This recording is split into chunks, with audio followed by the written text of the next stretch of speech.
तो रक्षक बनना था, पर बन गए भक्षक।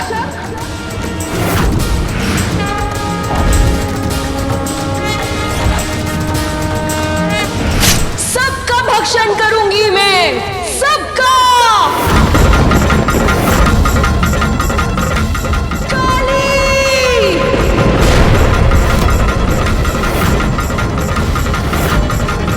मां ने आह्वान की और क्षण भर में मृत्यु, काल और परिवर्तन की देवी काली प्रकट हो गई।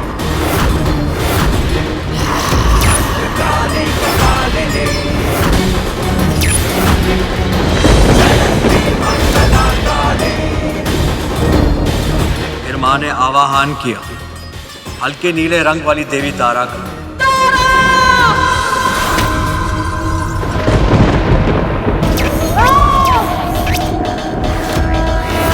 ऊर्जा के सभी स्रोतों की देवी हैं ये। यहां तक कि सूर्य देव को भी अपनी ऊर्जा इन्हीं से प्राप्त हुई।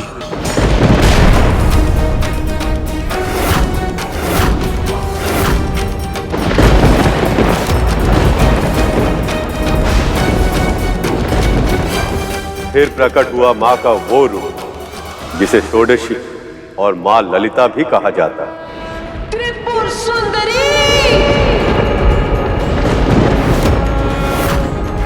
10 महाविद्याओं में सबसे प्रमुख ये मां पार्वती का तांत्रिक स्वरूप है।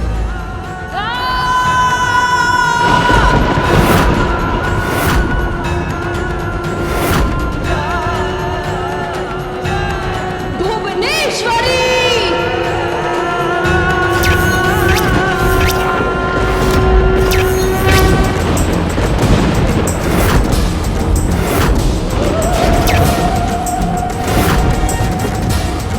संसार में सभी का जन्म इन्हीं से हुआ है और अंत में सब कुछ इन्हीं में ही मिल जाता है।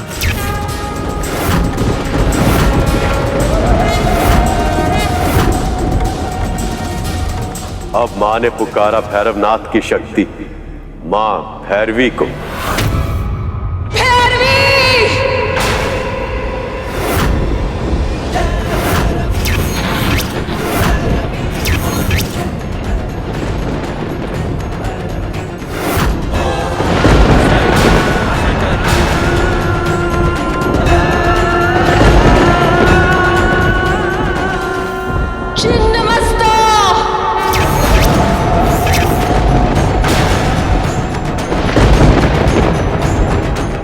मां की पुकार सुनकर अब आई मां प्रचंड चंडिका, जो अपने ही हाथों में अपना ही कटा हुआ शीश धारण करती।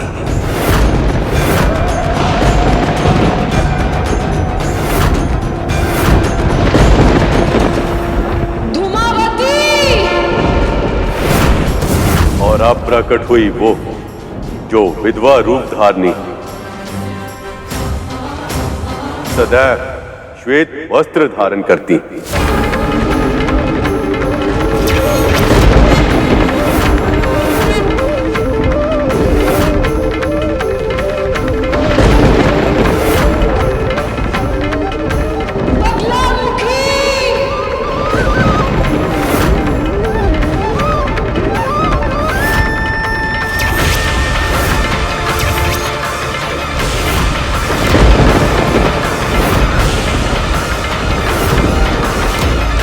अब सभी के मन में भय का संचार करने प्रकट हुई मां पीताम्बरा, देवी का उग्र स्वरूप जो क्षण भर में ही अपने शत्रु को स्तब्ध अर्थात शक्तिहीन करने में समर्थ।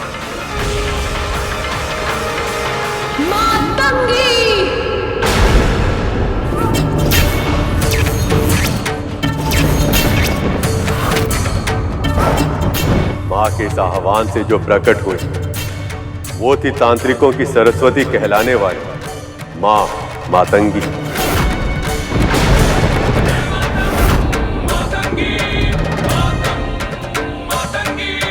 मां मातंगी सरस्वती स्वरूप।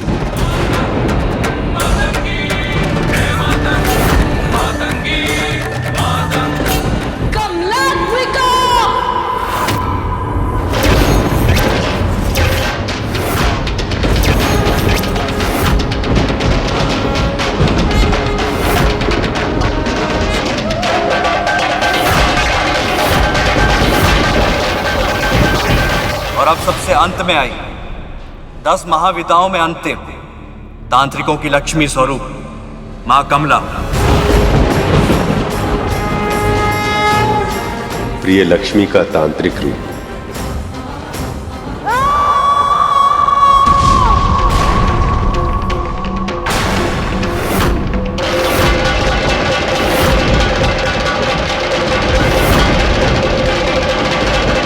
युद्ध के लिए तत्पर हो जाओ।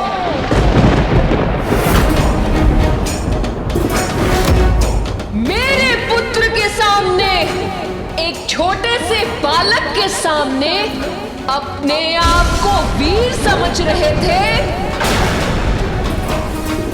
अब अस्त्र उठाओ और मेरा सामना करो।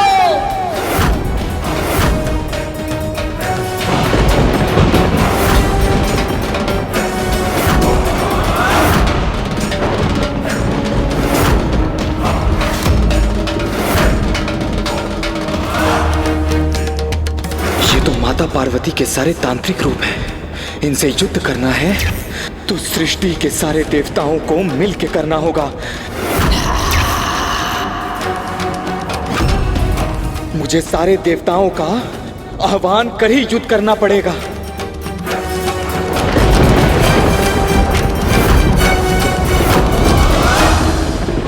देवताओं, आक्रमण!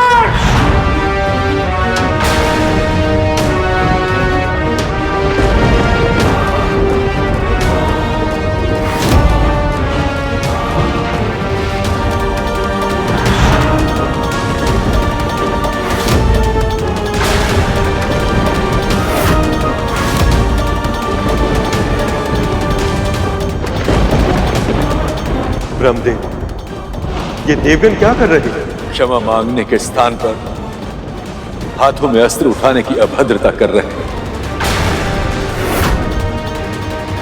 अब क्या होगा महादेव?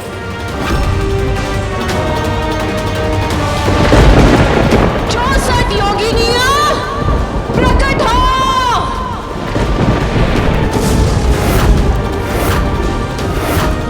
देवताओं ने अस्त्र उठाकर मां को और भी उग्र कर दिया।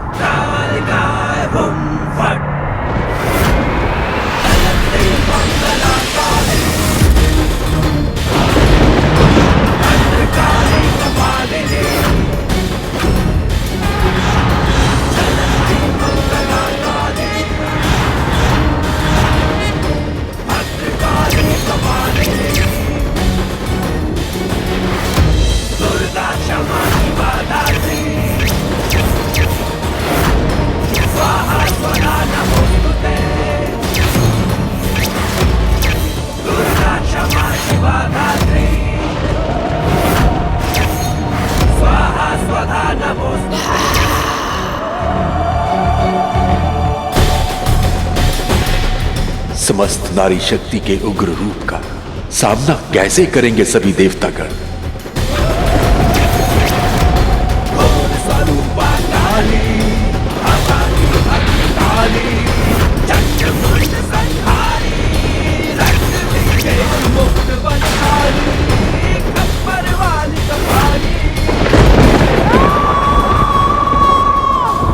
हे कमालात्मिका, आप लक्ष्मी स्वरूप और आपसे युद्ध मैं नहीं कर सकता।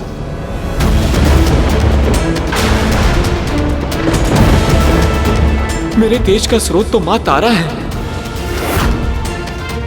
उनसे मैं युद्ध कैसे कर पाऊंगा?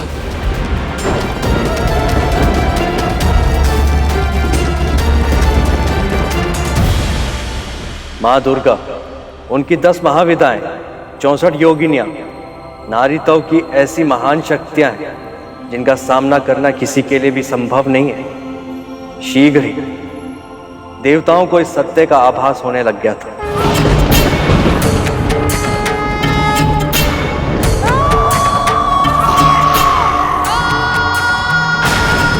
मां की शक्तियों का सामना करना हम देवताओं के वश में नहीं है। नारायण नारायण।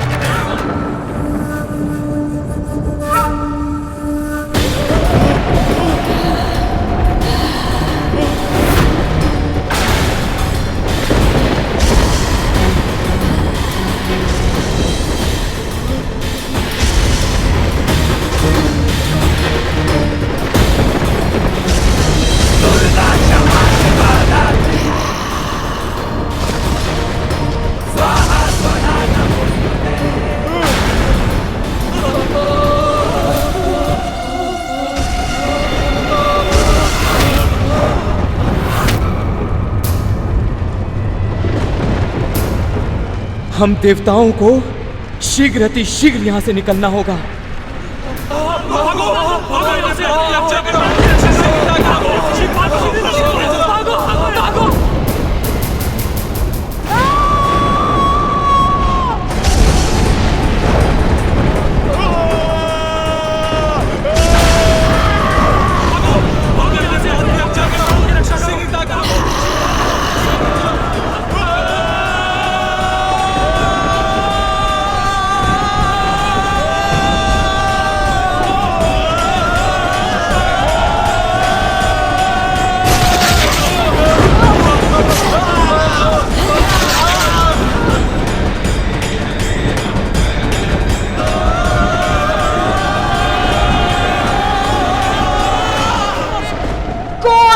बचेगा कोई नहीं, कोई नहीं।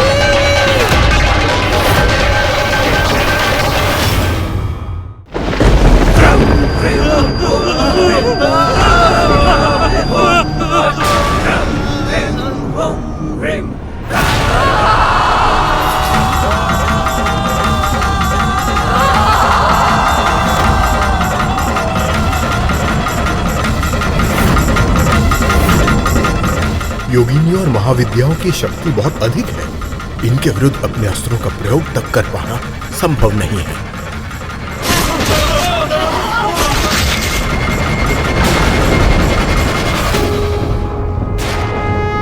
युद्ध भूमि से देवताओं का भागना शोभा नहीं देता।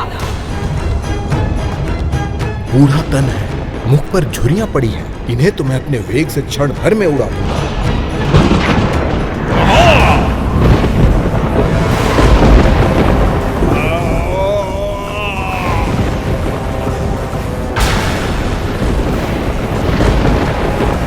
ये क्या? मेरी शक्ति का तो इन पर कोई प्रभाव ही नहीं हो रहा है।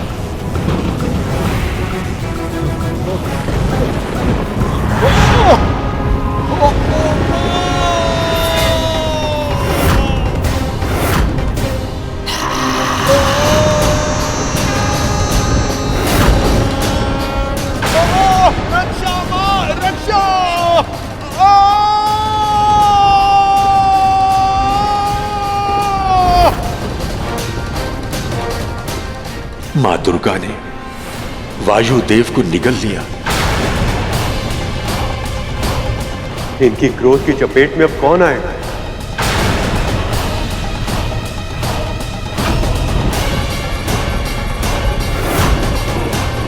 इतनी तीव्र गति से कहां भाग रहे हो वरुण देव?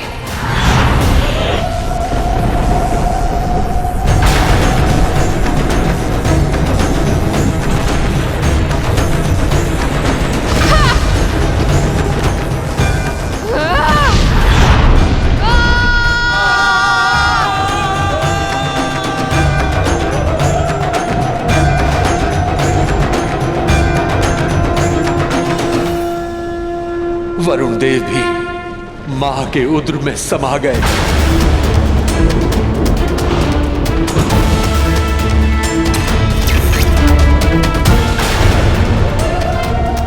मां छिन्नमस्ता, मुझे क्षमा कर दीजिए। मुझे प्राण दान दे दीजिए मां।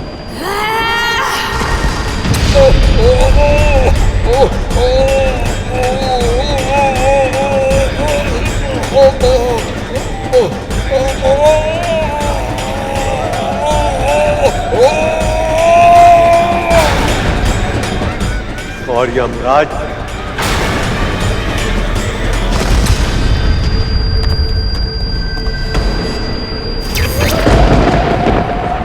इतनी शीघ्रता क्या है अग्नि? मां भुवनेश्वरी,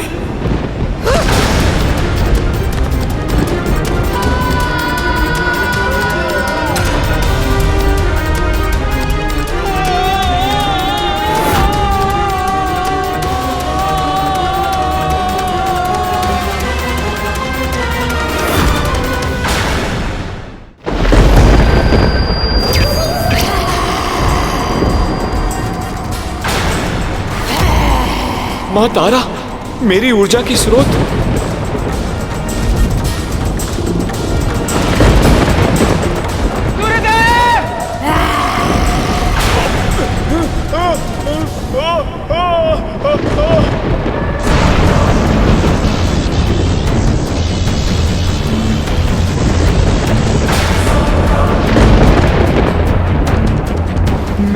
वज्र।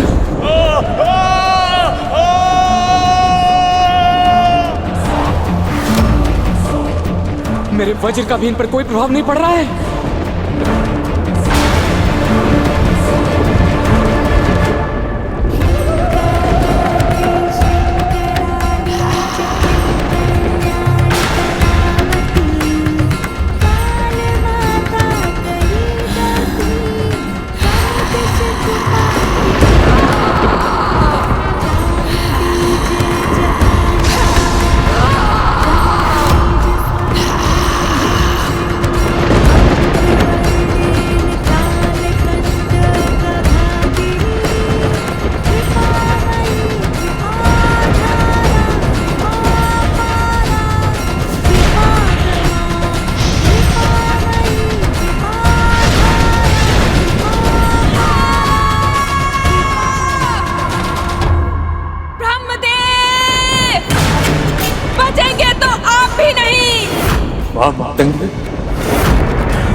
मैं देवी सरस्वती के तांत्रिक स्वरूप का सामना नहीं कर सकता। कुछ कीजिए महादेव, कुछ कीजिए।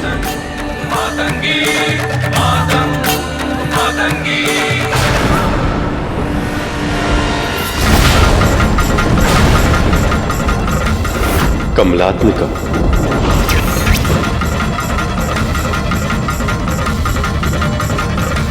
देवी लक्ष्मी के इस तांत्रिक स्वरूप का सामना करना मेरे लिए भी संभव नहीं।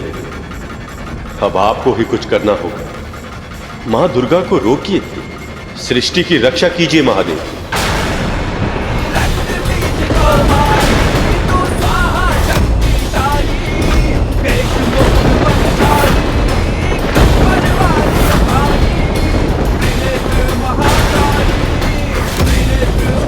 सर्वशक्तिमान सर्वव्यापी दुर्गा का क्रोध इतने प्राणों की बलि लेकर भी शांत नहीं हुआ है। पर अब बस, बहुत रक्त बह चुका है मेरे कैलाश की धरती पर। अब मुझे इन्हें रोकना ही होगा, अन्यथा अनर्थ हो जाएगा, अन्यथा अनर्थ हो जाएगा, अन्यथा अनर्थ हो जाएगा।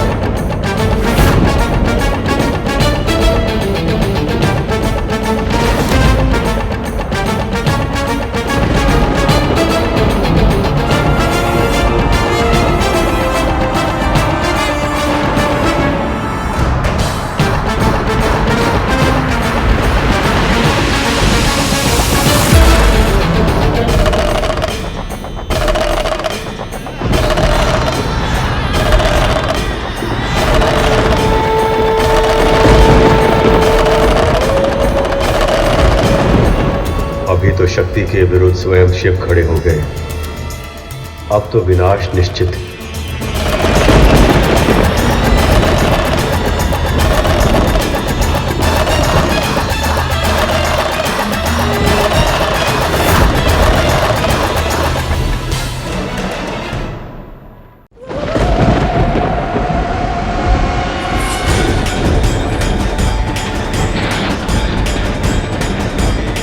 वो केवल आपके ही प्रेम का अधिकारी नहीं था देवी, वो मेरा भी पुत्र था। और ये जानते हुए भी आपने उसका वध कर दिया। ये सत्य है कि मैंने उसे पहचान लिया था, पर बहुत प्रयास करने के बाद भी वो मुझे पहचान नहीं पाया।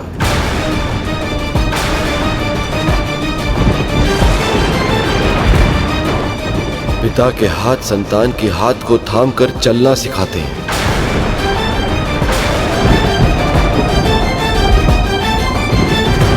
पर मेरे इन हाथों से उसका वध हो गया।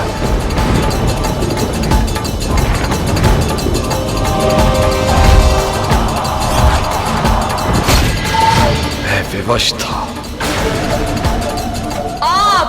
और विवश? किसमें सामर्थ्य है इतना महादेव? किसने विवश किया आपको? स्वयं हमारे पुत्र ने।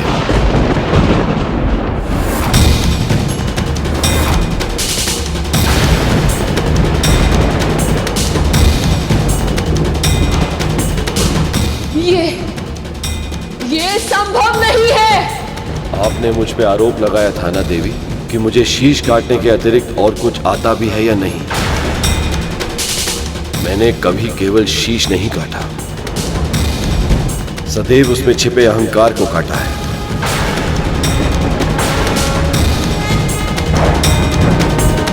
फिर चाहे वो ब्रह्मदेव हो या प्रजापति दक्ष,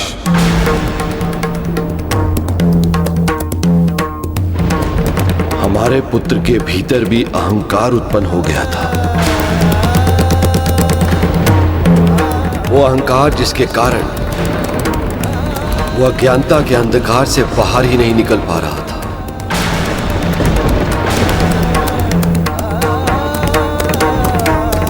नंदी, श्रृंगी, देवराज इंद्र, यहां तक कि स्वयं ब्रह्मदेव और सखा विष्णु ने भी उसे मेरा परिचय देने का प्रयास किया,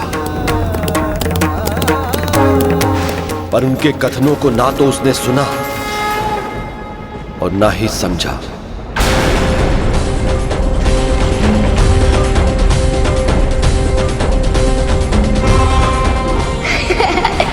जाकर जल में अपना प्रतिबिंब देखो, कोई भिक्षु या ₹2 रखते हो?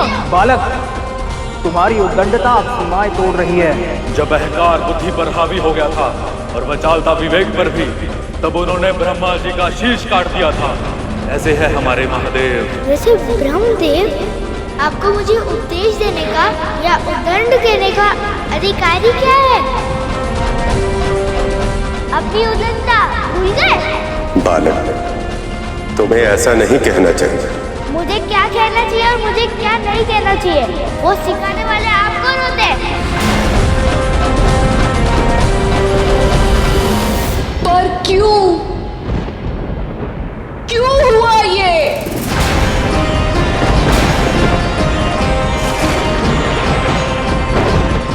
देवी, आपने उसे अकेले जन्म दिया था, इसलिए आप उसे प्रेम तो दे पाई, पर आपको अवसर ही प्राप्त नहीं हुआ कि आप उसे संस्कार भी सिखा पाते।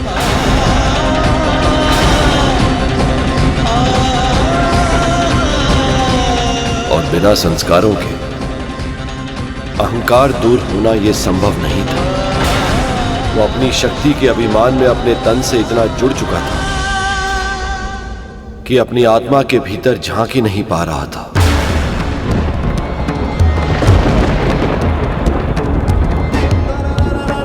अगर झांक पाता तो समझता कि मैं उससे और वो मुझसे अलग नहीं है।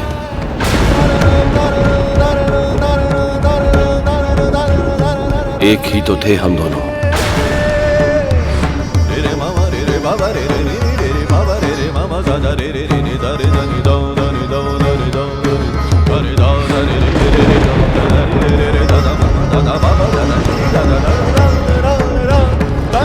इस सृष्टि के हर प्राणी में आत्मा के रूप में मेरा ही तो वास है,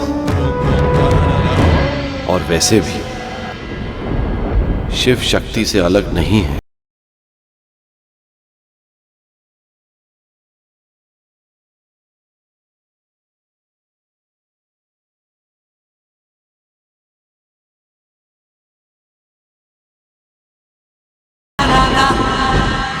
केवल उस बालक में ही नहीं, हर प्राणी में शिव और शक्ति का वास होता है।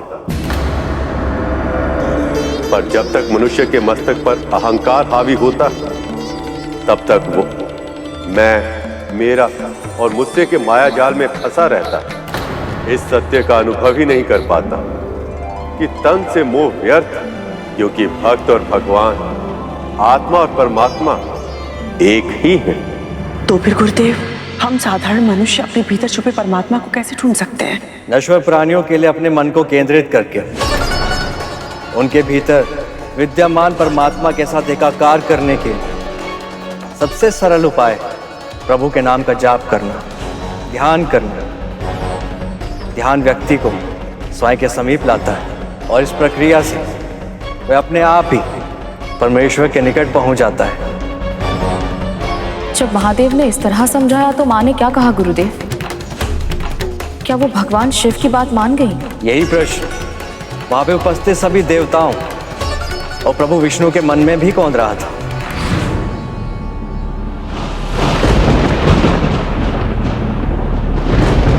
दुखद है, पर सत्य यही है देवी।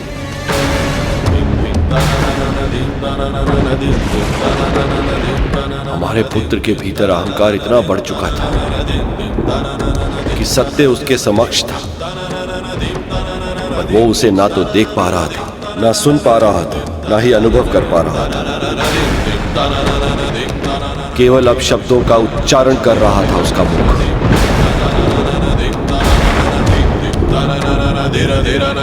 इसी अहंकार से उससे मुक्त करने के लिए मुझे उसका शीश भस्म करना पड़ा।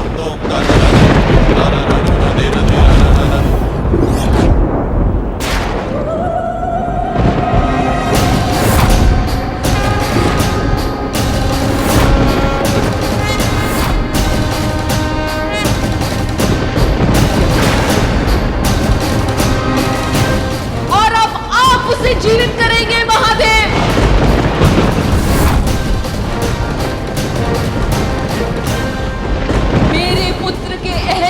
का समाप्त होना आवश्यक था, पर उसका अस्तित्व ही समाप्त हो जाए, ये मुझे स्वीकार नहीं है महादेव।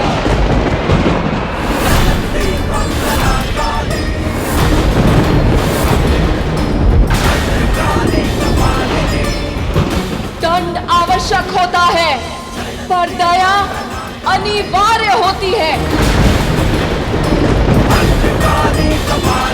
हर एक को अपनी भूल सुधारने का अवसर मिलना ही चाहिए।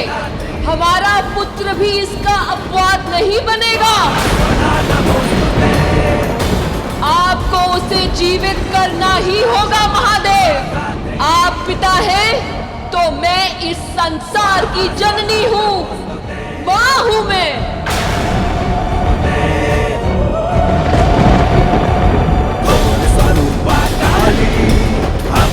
यदि माँ ही प्रसन्न नहीं होगी तो इस पूरे संसार में उदासीनता फैल जाएगी।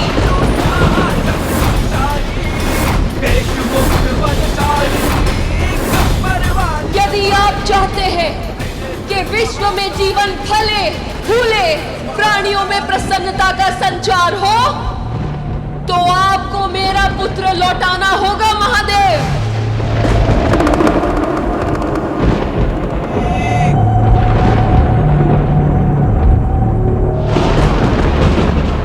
ऐसा ही होगा। आपको आपका पुत्र अवश्य मिलेगा।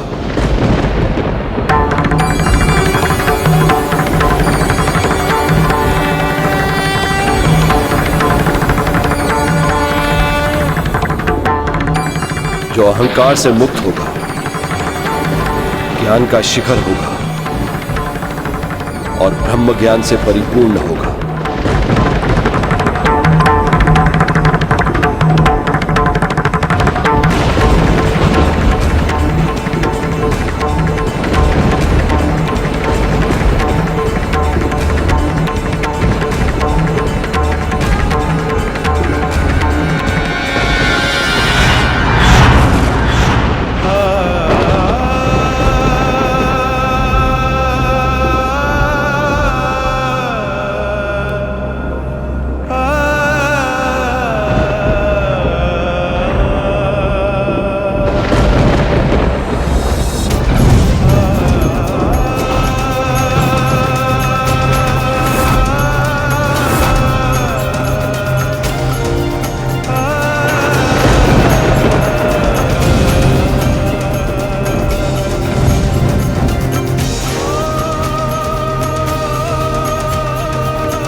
धन्य है माँ, आप धन्य हैं।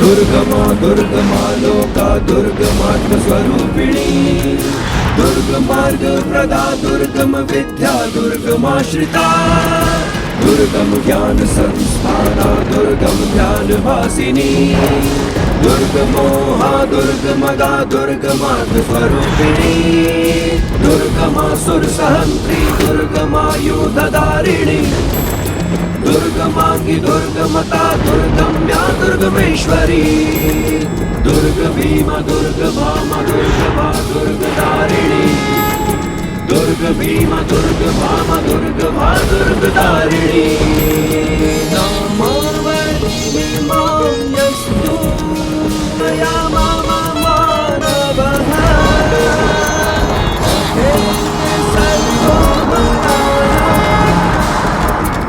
मेरी समझ सीमित है गुरुदेव, इसलिए मैं आपसे जानना चाहता हूँ, यदि पार्वती माँ को सभी को फिर से जीवित करना ही था तो फिर उन्होंने सभी देवताओं को निगलकर अपने भीतर समाहित ही क्यों किया? क्योंकि हमारी संस्कृति और हमारे धर्म का सबसे बड़ा गुण ही यही है कि हमारे यहाँ दया करने वाले भगवान और दंड देने के लिए शैतान भिन्न भिन्न नहीं। जो माँ अपनी संतानों को अपराध करने पर कठोर दंड देती, वही माँ भूल सुधारने पर उन पर दया भी करती।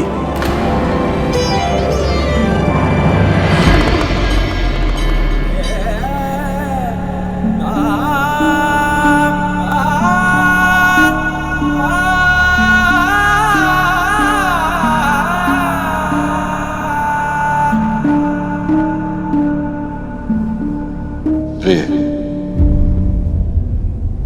विश्वास कीजिए, देव ऋषि नारद ने आपके पुत्र को दीर्घायु होने का आशीर्वाद दिया था। और आप तो जानती हैं, एक महर्षि का आशीर्वाद कभी व्यर्थ नहीं जाता। इस बालक का जन्म जितना विशेष है, इसका जीवन भी उतना ही विशेष है। और मुझे पूरा विश्वास है, इसकी जीवन यात्रा बहुत ही रोचक और दीर्घ होगी।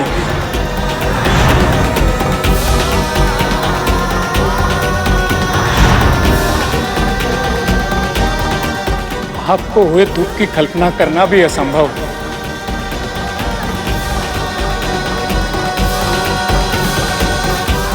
मां, महादेव,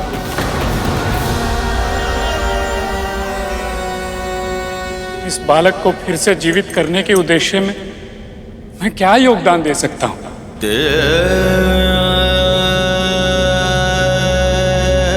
इसका वही निर्दोष मुस्कुराता हुआ मुख देखने के लिए जो भी आवश्यक होगा मैं वो सब करूंगा। बस आप। ये संभव नहीं है।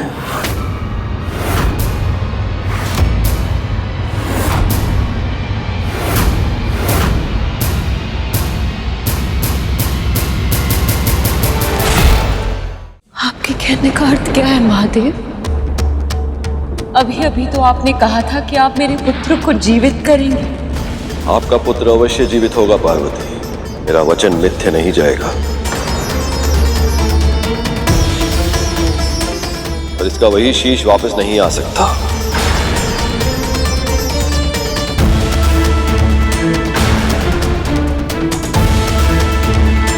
इसका शीश मेरे त्रिशूल से भस्म हुआ है और सांसारिक नियमों के अनुसार मेरे त्रिशूल से जो एक बार भस्म हो जाता है उसमें फिर से प्राण नहीं आ सकते।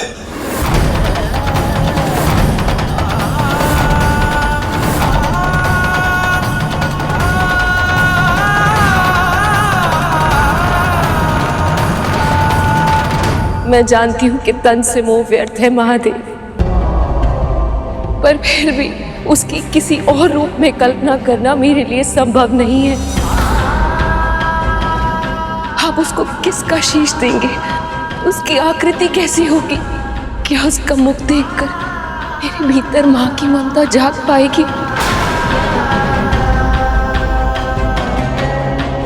क्या उसका मुख वैसा ही मनमोहक होगा? क्या उस सब का चित भर पाएगा? देवी, आप महादेव पर विश्वास कीजिए, ये भी पितर, ये वही करेंगे वे उनके हित में होगी।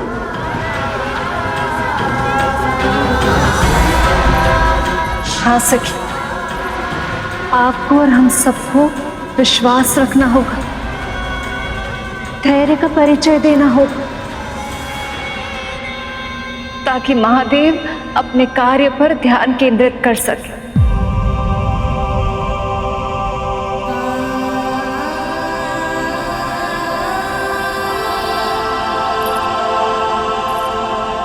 सखी चलो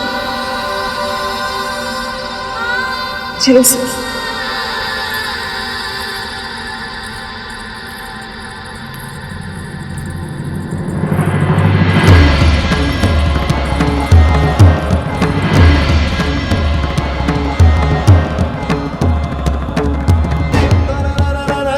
महादेव, अब हमें क्या करना होगा? हम इस मृत बालक के तन को स्वच्छ करके इसके तन को नया शीश स्वीकार करने के लिए तैयार करेंगे। देवराज इंद्र,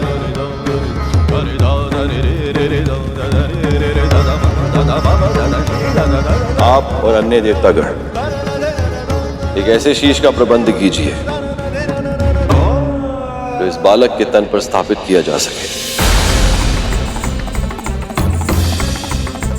उत्तर दिशा में आपको सफलता अवश्य मिलेगी, परंतु ज्ञात रहे शीश केवल उसी शिशु का लेकर आइए जिसकी मां उससे विमुख होकर सो रही है। आप धन्य हैं महादेव, आप धन्य हैं। आज्ञा दीजिए महादेव।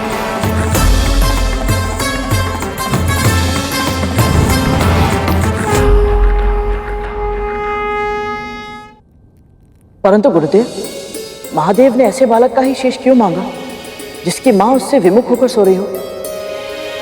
क्योंकि शैशव अवस्था में किसी भी बालक को केवल अपनी माँ के स्नेह की आवश्यकता नहीं होती गुरु। उसे जीवित रह पाने के लिए अपनी माँ की देखभाल की, उसकी सतत दृष्टि और सुरक्षित वातावरण की भी आवश्यकता होती है। पर यदि किसी नवजात शिशु से उसकी माँ ही विमुख होकर सो जाए तो फिर उस शिशु का बचना संभव ही नहीं। ऐसा शिशु कौन था गुरुदेव, और कहाँ मिला वो?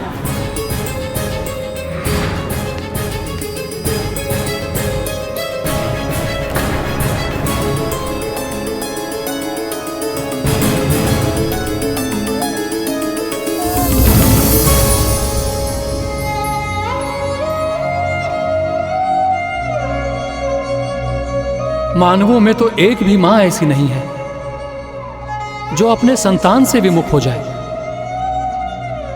कहां मिलेगा ऐसा शिशु?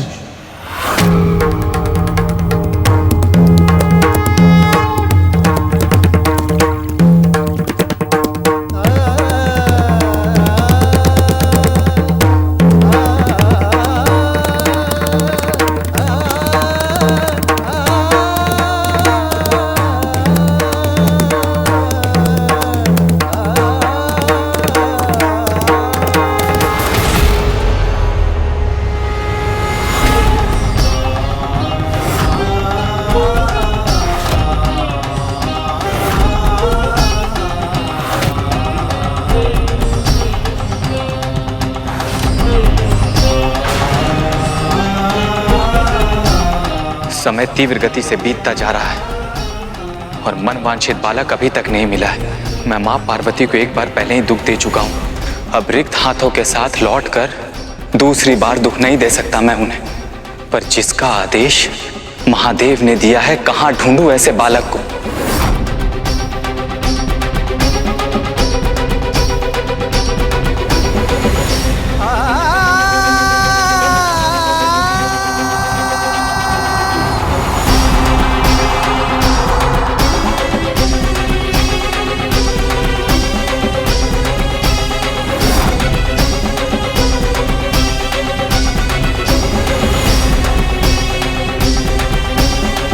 अब तो बस यही आशा कि देवताओं को किसी ऐसे बालक का शीश मिल जाए जिसकी मां का सर उसके विपरीत दिशा में हो। अन्यथा देवी पार्वती का क्रोध यदि पुनः जागृत होगी तो संसार का अंत निश्चित है।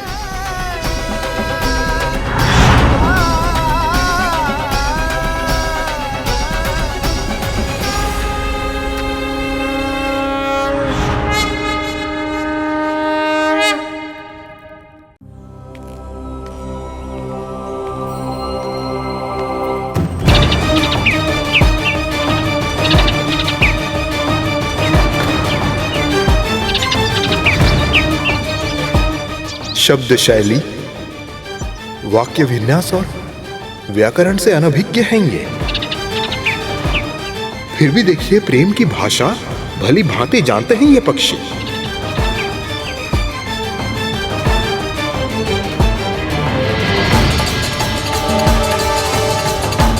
माएँ अपनी संतान को केवल तैरना नहीं सिखा रही है, जीवन के कठिन पथ पर संघर्ष का अभ्यास भी करवा रही है। ऐसे में अपनी संतान से विमुख होने का प्रश्न ही नहीं उठता। पर यदि ऐसी कोई माँ हमें नहीं मिली तो कैसे जीवित होंगे पार्वती नंदन।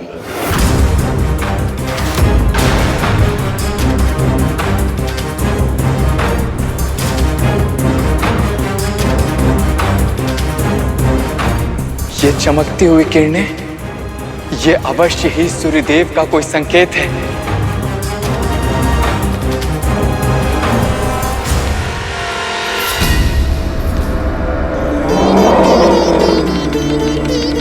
मिल गया वो बालक जिसकी मां उससे विमुख होकर सोई है।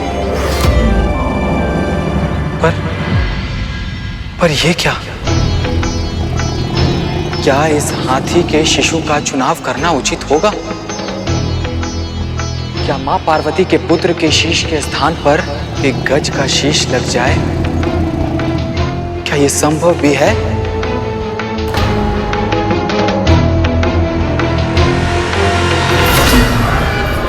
संदेह की आवश्यकता नहीं देवराज। इस शिशु का जन्म ही अल्पायु के साथ हुआ है, अर्थात इसके जीवन में इतनी ही सांसें लिखी थी।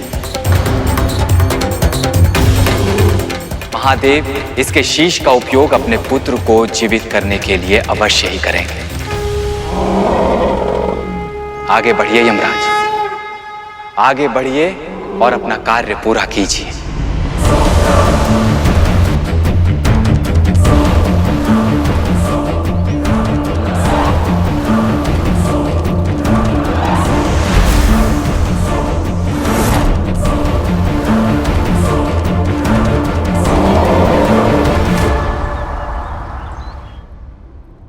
इतना समय बीत गया, सभी देवगुणों में से कोई भी किसी बालक का शीश लेकर आए क्यों नहीं?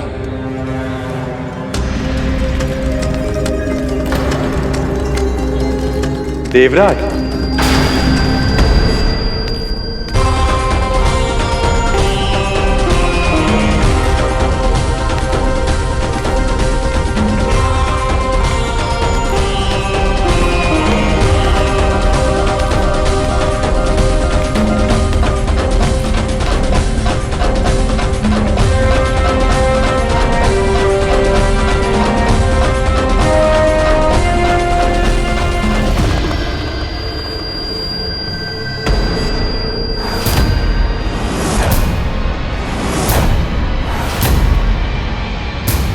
गज शिशु का शीश? महादेव, इस शीश को बालक के धड़ पर स्थापित कौन करेगा? अश्विनी कुमारों के अतिरिक्त ये कार्य करने की क्षमता किसी में नहीं है ब्रह्मदेव।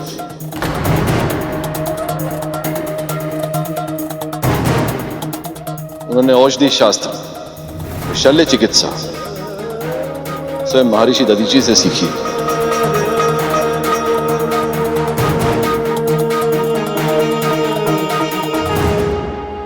हे अश्विनी कुमारों, हम त्रिदेव आपका आवाहन करते हैं, कृपया प्रकट हो।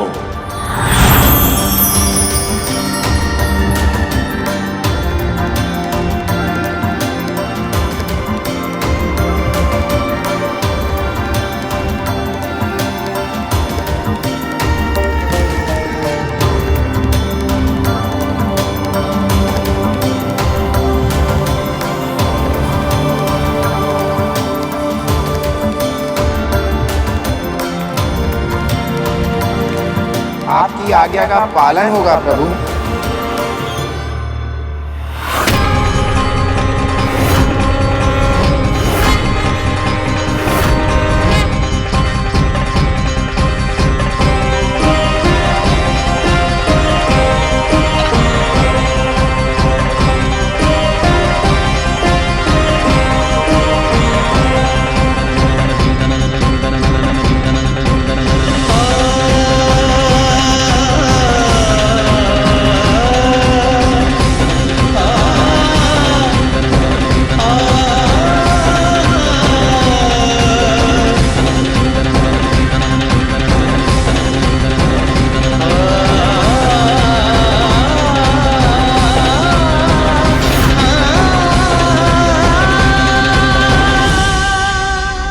हमने अपनी विद्या से इस शीश को धड़ के साथ जोड़ तो दिया है महादेव, परंतु इसे प्राण देने की शक्ति हमारे पास नहीं है।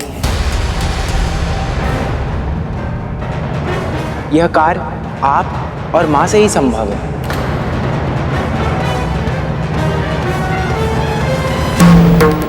हमारे पुत्र को नया शीश मिल गया है प्रिय, पर इसे जीवन देने के लिए मुझे आपकी शक्ति की आवश्यकता है।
पुत्र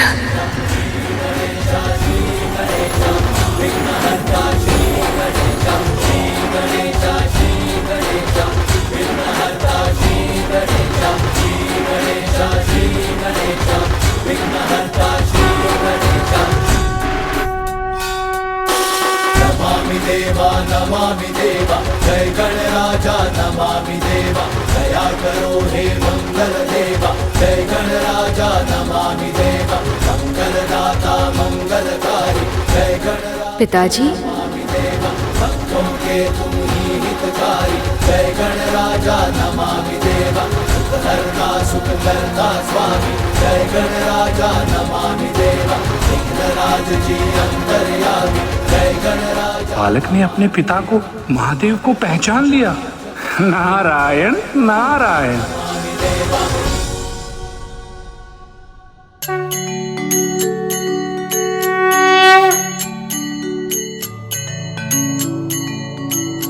आप केवल मेरे पिताश्री ही नहीं, साक्षात परब्रह्म के स्वरूप हैं। सभी ने मुझे समझाने का प्रयास किया था, पर मैं समझ ही नहीं पाया। अपनी मूर्खता में आपका कितना बड़ा अनादर किया मैंने। मुझे क्षमा कर दीजिए पिताश्री। अपने अतीत को स्मरण करके अपने वर्तमान को दुखी मत करो पुत्र। विनम्रता के गुण से युक्त होकर तुम्हारा नया जीवन हुआ है। अब तुम और भी ज्ञानवान हो। सृष्टि के रचयिता और पालनहार को भी पहचान नहीं पाया मैं।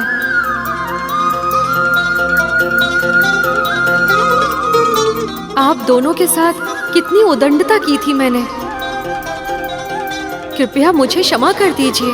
तुम्हारा ये रूप देखकर हम अत्यंत प्रसन्न हैं पुत्र।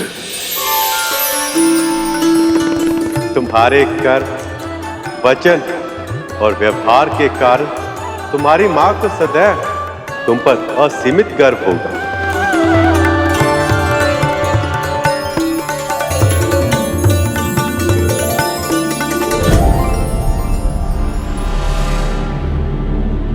कौन सा मुख लगा होगा मेरे पुत्र को? कैसा दिख रहा होगा वो?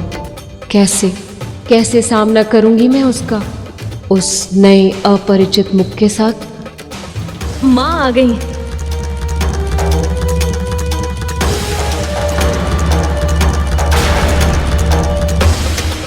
ये जानकर ही माँ कितनी चिंतित हो गई थी कि उनके पुत्र को किसी और प्राणी का शीश लगेगा। अब जब वो ये देखेंगे कि इसे दूसरा शीश मनुष्य का नहीं हाथी का लगा है, तो कैसा अनुभव करेंगी वो, कैसी प्रतिक्रिया देंगी वो। और यदि उन्होंने इस बालक को इस नए स्वरूप में स्वीकार नहीं किया तो कितनी पीड़ा होगी इसे।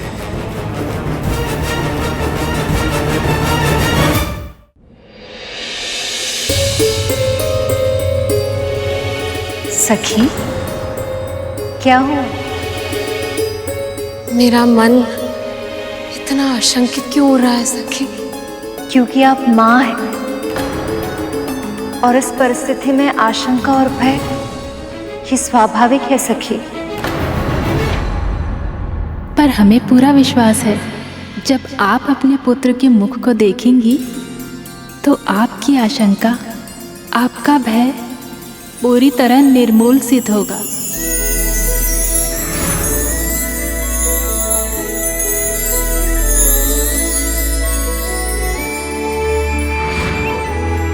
जब वो आपको माँ कहकर पुकारेगा, सब कुछ भूल जाएंगे आप, सब कुछ। माँ, माँ।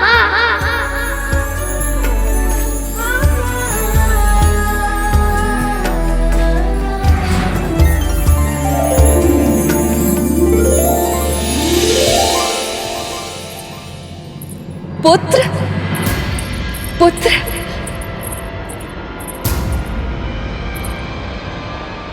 स्वामी, मेरा पुत्र।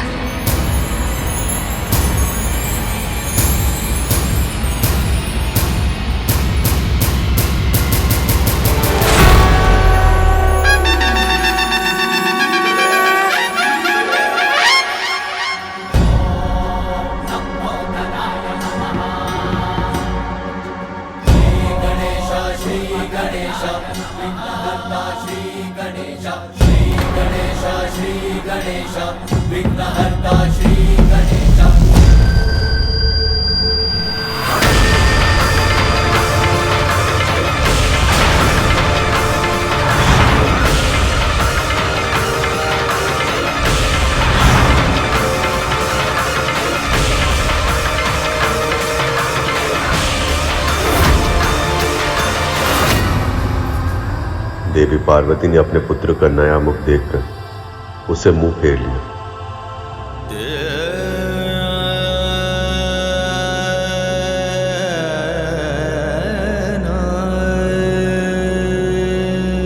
माँ,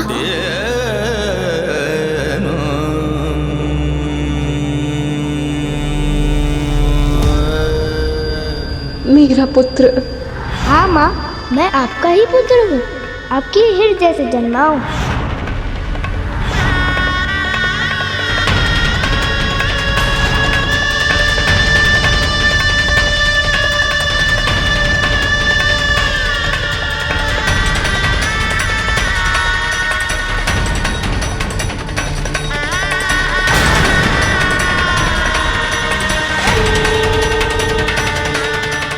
माँ, आप रो क्यों रही हैं? क्या हुआ?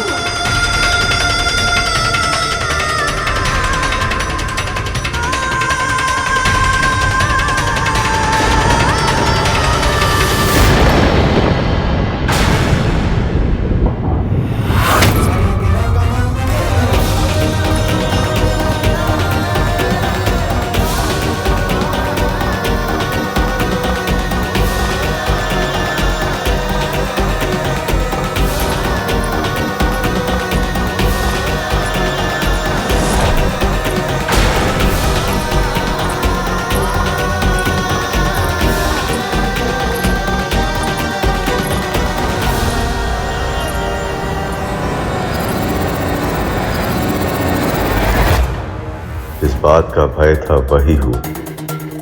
देवी पार्वती ने अपने पुत्र का नया रूप स्वीकार नहीं किया। ये क्या? माता पार्वती ने अपने ही पुत्र से मुंह फेर लिया। कहीं उनका क्रोध पुनः जागृत ना हो जाए।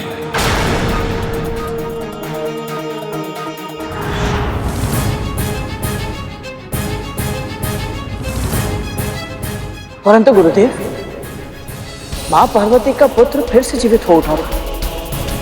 इससे अधिक प्रसन्नता की बात और क्या हो सकती है? तो फिर माँ पार्वती ने प्रभु गणेश को उनके नए स्वरूप में स्वीकार क्यों नहीं किया?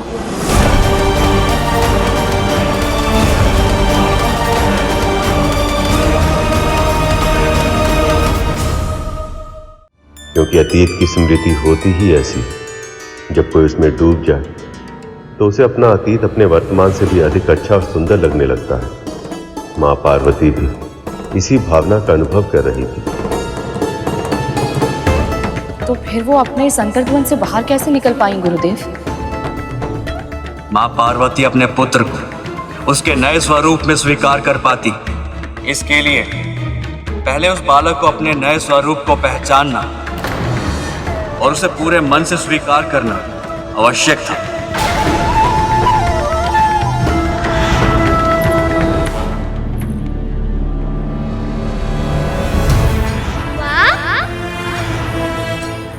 माँ,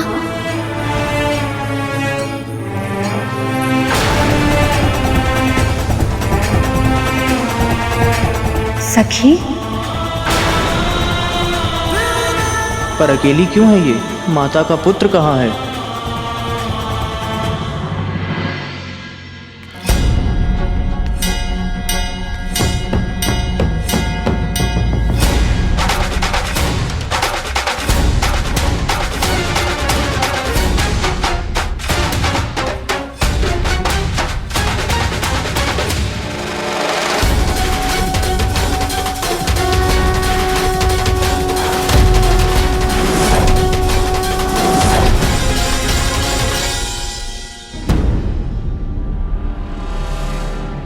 ये रूप मिला है बालक को।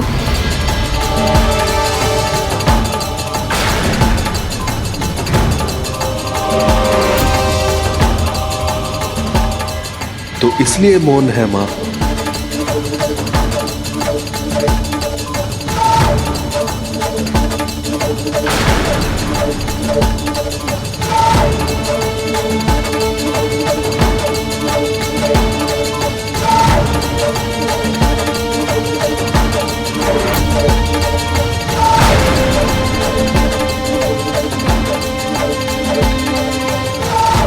ये क्या?